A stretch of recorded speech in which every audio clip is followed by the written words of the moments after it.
Assalamualaikum warahmatullahi wabarakatuh. Kawan-kawan sekalian,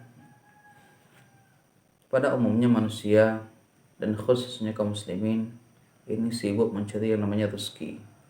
Ya walaupun rezeki ini banyak diartikan dengan nafkah, uang yang berbentuk materi.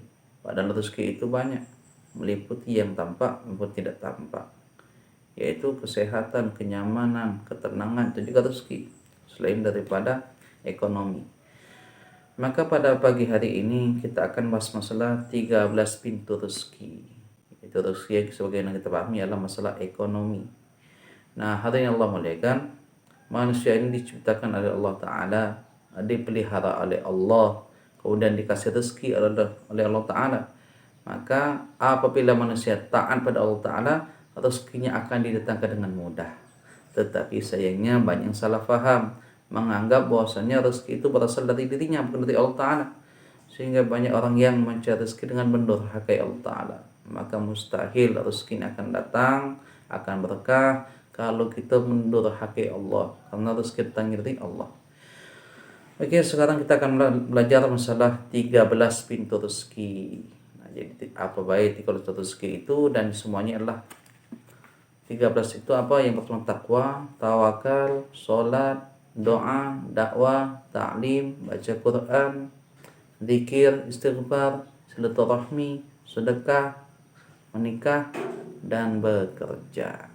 Bekerja urutan terakhir nomor 13.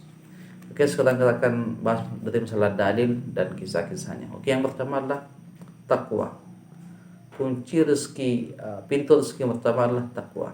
Dalilnya apa? Allah Ta'ala berfirman dalam Al-Quran surat Al-Quran 2, "Wa may yattaqillaha yaj'al lahu makhraja wa yarzuqhu min haitsu la yahtasib." Barang siapa yang bertakwa kepada Allah Ta'ala, maka akan diadakan baginya jalan keluar dan akan dikasih rezeki dari jalan yang tidak disangka-sangka. Ya, dalam ayat yang lain Allah Ta'ala berfirman, "Walau an ahlul qura amanu wattaqau la fatahna barakatin minas sama'i wal ard." Apabila masyarakat ahli suatu kampung itu beriman dan takwa sama Allah, maka akan dibukakan bagi mereka keberkahan dari langit dan dari bumi. Jadi banyak amal. Kemudian bagaimana cara takwa ini mendatangkan rezeki? Jadi takwa ini diartikan adalah menjalankan perintah, meninggalkan larangan. Tetapi lebih dari itu, takwa adalah bagaimana kita ini menahan diri dari berbuat dosa karena takut azab dan murkanya Allah Ta'ala. Dikisahkan di Damaskus, di masjid ada seorang imam masjid, dia tinggal di masjid dan seorang ulama. Maka saudari datang seorang pemuda untuk berguru pada seorang ulama ini. Maka ulama ini katakan ketika masjid ini, "Anak muda, apakah kau kuat tinggal dengan saya? Kalau kamu nak belajar di sini, maka tinggal dengan kami, tinggal di masjid. Kamu makan apa yang aku makan. Jangan minta pada manusia." Maka pemuda ini pun setuju. Maka ia belajar pada syekh ini Damaskus ini. Dan syekh ini sangat zuhud sekali. Kalau ada makanan dia makan, kalau tidak ada makanan dia berpuasa. Dan dia tidak pernah meminta-minta pada orang lain. Maka suatu ketika sampai 3 hari mereka ini tidak punya makanan. Maka ketika mereka tidak punya makanan, mereka berpuasa, hanya berbuka dan sahur dengan air putih. Nah, maka sampai hari ketiga pemuda ini sudah tidak kuat lagi. Maka ketika duduk di masjid, maka dibungkukkan badannya untuk menahan lapar. Seketika itu setan datang menggodanya. "Wahai anak muda, ini kamu sudah pantas untuk mencuri ini. Karena kamu kelaparan, syekh kamu juga kelaparan. Mau minta dengan siapa? Dengan syekh dia tidak punya makanan dan orang-orang syekh juga melarang meminta. Maka ada apa kamu mencuri sekedar untuk hidup?" Maka pemuda ini pun beranjak dia naik ke atap masjid. Sebab di Damaskus itu masjid utama itu dempet-dempet zaman dahulu. Kemudian dindingnya itu dari tanah atau dari batang-batang kurma yang ditancapkan dan dirapatkan. Maka dia pun mulai naik ke atap batu rumah. Dia melihat, mengintip dari atas. Rumah pertama dilihatnya ada beberapa anak kecil. Kemudian teman yang kedua, ada beberapa perempuan yang buka aurat. Dan dia bukan itu tujuan dia. Dia mencari makanan. Maka sampai ke rumah yang tiga ternyata rumah itu kosong dan bau masakan. Maka dia turun ke dapur. Dilihatnya ada panci. Ini habis masak tuh rumah ini. Maka dibukanya pancinya ini, jadi hanya ada terong. Maka langsung dimakan terongnya itu. Ketika dia sudah mengunyah ini terong, maka takwanya datang. Astagfirullah, katanya. Saya sudah jadi pencuri sekarang. Saya kedatang ke Damaskus untuk belajar, tapi kok sekarang malah jadi pencuri. Saya sudah lakukan 3 dosa sekaligus. Yang pertama masuk rumah orang tanpa izin, yang kedua sudah mencuri, yang ketiga makan makanan haram. Maka seketika itu makanan yang masih itu dilepehkannya lagi, diludahkannya. Kemudian dia balik ke masjid. Sudahlah, nak mati-matilah. Akhirnya dia balik ke masjid, dilihat gurunya lagi ngajar. Saking laparnya dia tidak tahu lagi apa yang gurunya ajarkan. Akhirnya dia duduk di belakang, dibungkukkan badannya untuk menahan lapar. Setelah gurunya mengajar, datang seorang perempuan bercadar. Maka setelah gurunya ngajar, bicara perempuan ini sama gurunya. Gurunya tunduk pandangan. Setelah bicara agak lama, maka dia melihat belakang gurunya, dipanggilnya dia, sini kamu. Dia tanya, kamu belum menikah kan? Ya Syekh, memang saya belum menikah. Kamu ingin menikah? Wah Syekh, bagaimana saya menikah? Saya kelaparan, Anda kelaparan. Nanti kalau saya menikah, anak istri saya mau kasih makan apa? Maka Syekh katakan, Kak mau nikah apa enggak? Ya kalau mau nikah sih mau. Nah ibu ini dia sudah habis masa iddahnya. Dia suaminya sudah meninggal dan suaminya meninggalkan harta yang cukup untuk dirinya. Nah maka kamu menikah, ibu ini tidak mau terjadi fitnah, maka kamu menikahlah dengan ibu ini. Maka singkat cerita dipanggil 2 orang saksi, kemudian dinikahkan perempuan ini dengan pemuda ini. Maka Syekh katakan, sekarang kamu sudah menikah, silakan kamu pulang ke rumah kamu. Nanti kamu kalau beribadah silakan ke masjid. Nah, tinggal di rumah istri kamu ini. Akhirnya mereka pun pulang. Masih malu-malu ini, hitungan menit ya. Masih malu-malu. Ternyata rumah perempuan ini tadi adalah rumah yang dimasukin tadi. Luar biasa, deg-degan, takut. Wah, ini rumah yang dimasukin tadi. Akhirnya masuk dalam ruang tamu, ngobrol. Istrinya bilang, oh suamiku, engkau kan tadi katanya belum makan. Tadi aku masak, katanya di belakang. Aku ambilkan dulu. Maka masuk istrinya ke dalam. Ketika masuk dia teriak, siapa yang makan terong saya, katanya.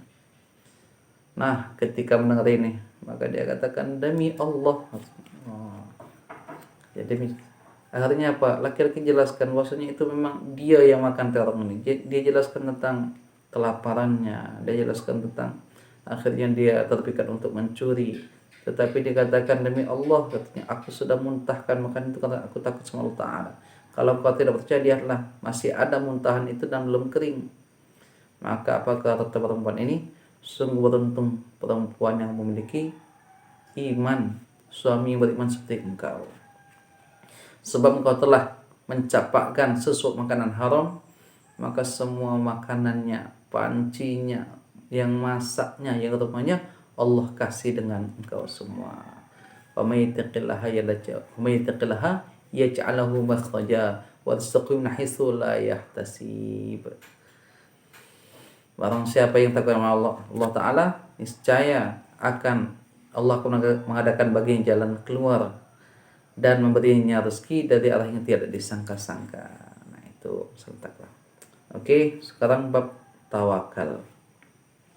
Tawakal artinya pasrah sama Allah Ta'ala, berserah diri sama Allah Ta'ala. Dalilnya apa? Allah Ta'ala berfirman, wa may yatawakkal 'ala Allahi wa huwa hasbuh, innallaha balighu amrih, qad ja'alallahu likulli syai'in qadara. Barang siapa tawakal sama Allah, niscaya Allah akan mencukupi keperluannya. Dan sungguh Allah akan melaksanakan urusannya. Sungguh Allah telah mengadakan ketentuan bagi tiap-tiap sesuatu. Surah ayat 3. Suatu ketika Imam Malik dan Imam Syafi'i rahmatullahi alaihima ini berbincang-bincang. Itu satu hadis yang berbunyi, "Lau annakum tawakkaluna 'ala Allahi haqqa tawakkulihi larazaqakum kama yarzuqu tayra taghdu khimasan wa taruhu bitanan." Jika kamu bertawakal pada Allah dengan sebenar-benar tawakal, pasti kamu diberi rezeki sebagaimana burung diberi rezeki. Pada pagi hari ia lapar dan pada sore harinya ia telah kenyang. Imam Malik rahmatullah alaih memahami di sini bahwasanya kalau kita sudah bertawakal, maka tidak perlu lagi bekerja, maka Allah akan beri rezeki pada kita. Saat itu Imam Malik adalah seorang ulama besar. Setiap hari yang beliau mengajar agama, beliau perjuangkan agama, dan pemahamannya luar biasa. Maka beliau berpemahaman kalau tawakalnya sudah hak sama Allah, sudah benar, maka tidak perlu lagi bekerja, rezeki akan datang. Tetapi sebaliknya, Imam Asy-Syafi'i rahimahullah berkata lain. Wahai Syekh Tuan Guru, hadis mengatakan burung ini keluar dulu pagi hari, pulang sore dalam keadaan kenyang. Berarti kan selain tawakal ini butuh bekerja untuk mendatangkan rezeki. Maka Imam Malik katakan, engkau benar, aku juga benar. Karena setiap orang punya makomnya masing-masing. Maka kemudian Imam Syafi'i pamit untuk pulang. Tetapi dalam pikirannya Imam Syafi'i tetap kekeh memegang pendapat bahwasanya harus kerja, tidak cukup dengan tawakal. Dalam perjalanan pulang, Imam Syafi'i bertemu dengan orang-orang yang diriwayatkan ada yang dikatakan sedang memanen atau membawa buah-buahan. Ada yang mengatakan buah anggur atau buah kurma. Singkatnya Imam Syafi'i membantu mengangkat buah-buahan ini. Maka setelah dia ada yang mengatakan bantu angkat, ada yang mengatakan bantu panen. Singkatnya ia bekerja. Maka setelah selesai pekerjaannya, Imam Syafi'i dikasih imbalan. Wahai anak muda, ini imbalan untukmu, dikasih sekarung itu kurma atau anggur itu. Gitu ya. Nah, kata Imam Syafi'i, ini benar kan pendapat saya? Tidak cukup tawakal, tapi mesti bekerja untuk mendapatkan rezeki. Maka Imam Syafi'i dengan gembira menerima pemberian tadi, dan yang teringatlah siapa gurunya. Dia ingin berbagi dengan gurunya. Maka dia datang ke Imam Malik, Assalamualaikum. Waalaikumsalam.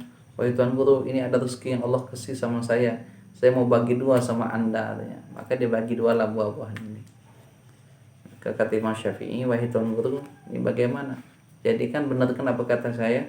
Kita mesti bekerja dulu baru tawakal. Sehingga alhamdulillah yang saya kerjakan tawakal, saya dapat rezeki ini. Maka Imam Malik katakan, anda benar, saya juga benar. Loh, kenapa? Ini buktinya saya tidak kerja, tetapi rezeki datang. Saya bilang, anda yang hantar kan? Oh iya.